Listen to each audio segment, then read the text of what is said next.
கர்த்தருக்குள் பிரியமானவர்களே, ஆண்டவராகிய இயேசு கிறிஸ்துவின் நாமத்தினாலே உங்களை யாவரையும் நான் வாழ்த்துகிறேன். இந்த நாளிலும் கூட நேற்றைய தினத்துல நம்ம யாருக்காக ஜெபிக்கணும் அப்படின்றத பார்த்தோம். இந்த நாளில நம்ம எப்படி ஜெபிக்கணும் அப்படின்றத நம்ம பார்க்கலாம்.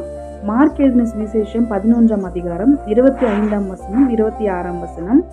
நீங்கள் நின்று ஜெபம் பண்ணும்போது ஒருவன் பேரில் உங்களுக்கு யாதொரு குறை உண்டாயிருக்குமானால் பரலோகத்தில் இருக்கிற உங்கள் பிதா உங்கள் தப்பிதங்களை உங்களுக்கு மன்னிக்கும்படி அந்த குறையை அவனுக்கு மன்னியுங்கள். நீங்கள் மன்னியாதிருப்பீர்களானால் பரலோகத்தில் இருக்கிற உங்கள் பிதா உங்கள் தப்பிதங்களை மன்னியாதிருப்பார் என்றார். அல்லேலூயா. இந்த வார்த்தை கேட்டுக்கொண்டிருக்கிற தேவஜனமே, நம்ம இந்த காலத்துல பார்க்கிறோம், நமக்கு யாராவது ஏதாவது ஒரு தீங்கு செஞ்சுட்டாங்க அப்படின்னு சொன்னா, எக்ஸாம்பிளுக்கு எடுத்துக்கோங்களேன், நம்மளை யாராவது ஏதாவது ஒரு வார்த்தை திட்டாங்க, இல்லை நமக்கு ஹர்ட் ஆகிற மாதிரி ஒரு வேலை செஞ்சுட்டாங்க அப்படின்னு சொன்னால் நம்ம என்னான்ட்டு ப்ரேயர் பண்ணுறோம் அவங்களுக்காக. ஏசப்பா, அவங்க அனுபவிக்கிறத நாங்கள் எங்கள் கண்ணால் பார்க்கணும், அவங்களுக்கு அப்படி ஆகிறது நாங்கள் கண்ணால் பார்க்கணும், நீங்கள் அவங்கள சந்திக்கணும், அப்படிலாம் ப்ரேயர் பண்ணுறோம் இல்லைங்களா? அப்படிலாம் ப்ரேயர் பண்ணக்கூடாது. நம்ம வேதாகமத்தில் என்னன்னு பார்க்குறோம், ஒரு பேரில் நமக்கு ஏதாவது ஒருத்தவங்க மேலே ஒரு பேஜார், அவங்க நமக்கு இந்த மாதிரி பண்ணிட்டாங்களே அப்படின்ற அந்த குற்றம் நமக்குள்ளே அந்த குற்ற உணர்ச்சி இருக்கும் அப்படின்னு சொன்னால் நம்ம முதல்ல அவங்கள மன்னிக்கணுமா. அவங்கள மன்னிக்காமல் நம்ம வந்துட்டு பரலோகத்தில் இருக்கிற பிதா கிட்ட நம்மளுடைய ஜெபத்தை அர்ப்பணித்து நம்ம மன்னிப்பு கேட்டால் நமக்கு மன்னிப்பு கிடைக்காது.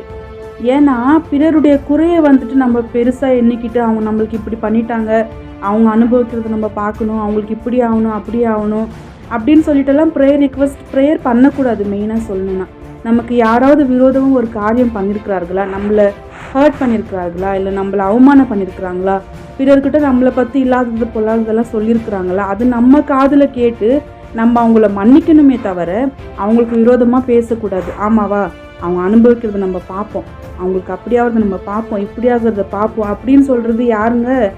பிசாசுக்கு அடிமையாக இருக்கிறவங்க. அதெல்லாமே பிசாசுக்கு உண்டான காரியங்கள்.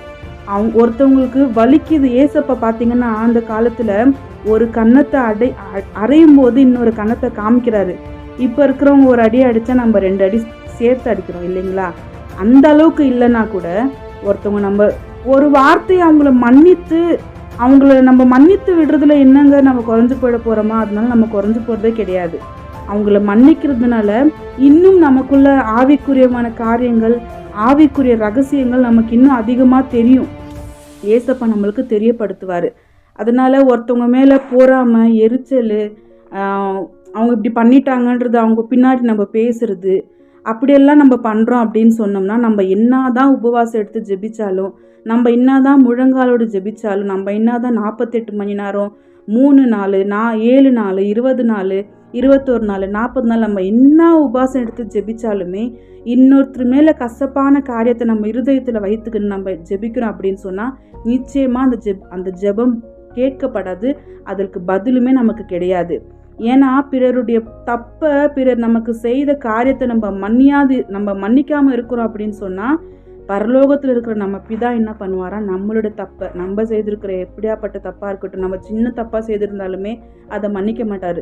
நம்ம எப்படி பிறரை மன்னிக்கிற குணம் நமக்குள்ளே முதல்ல இருக்கணும், அப்போ தான் நம்ம மன்னிப்பு கேட்கணும். அதனால் யார் என்ன செய்தாலுமே அவங்கள அந்த நிமிஷத்தில் மன்னிச்சிடுங்க.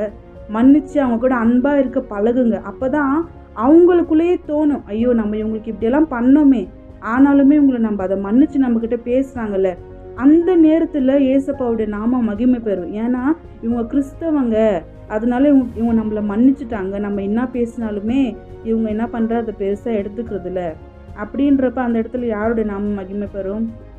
ஏசப்பாவுடைய நாமம் மகிமை பெறும். அப்படிப்பட்ட காரியங்கள் நமக்குள்ள அதிகமாக இருக்க வேண்டும். விசேஷமாய் இந்த வார்த்தைகள் உங்களுக்கும் உங்கள் குடும்பத்துக்கும் ஆசீர்வாதமாக இருக்கட்டும். நாம் ஜெபிக்கலாம். அன்பின் பரலோக நல்ல பிதாவே, அப்பா ஆவியானவரே, விசேஷமாய் கர்த்தாவே, அப்பா உங்களுக்குள்ளே இருக்கின்றதான அந்த மன்னிப்பின் காரியங்கள், அந்த மன்னிப்பு தன்மை எங்களுக்குள்ளே வரணும் ஏசப்பா. எங்களை யார் என்ன பேசினாலும், எங்களுக்கு விரோதமாக யார் என்ன செய்தாலும் அதை நாங்கள் பெருசாக எடுத்துக்காம அவங்களுக்குள்ள அந்த வைத்தறிச்சலோ அந்த பொறாமையோ எங்களுக்குள்ள வராதபடிக்கு உங்களுடைய தெய்வீக சமாதானத்தினால, மன்னிக்கிற குணத்தினால எங்களை நீங்கள் நிரப்புங்க, வழிநடத்தணும், பொறுப்பெடுத்துக் கொள்ளுங்க. இந்த வார்த்தை கேட்கிற பிள்ளைகளுக்கும் அவங்க குடும்பங்களுக்கும் ஆசீர்வாதமாக இருக்கட்டும். எல்லா ஆசீர்வாதத்தையும் மகிமையெல்லாம் இயேசுவின் நாமத்தினால் ஜெபிக்கிற நிகழ்ச்சி ஒரு நல்ல பிதா. வார்த்தை உங்களுக்கும் உங்கள் குடும்பத்துக்கும் ஆசீர்வாதமாக இருக்கட்டும். ஏதாவது ப்ரேயர் ரிக்வஸ்ட் இருக்கும்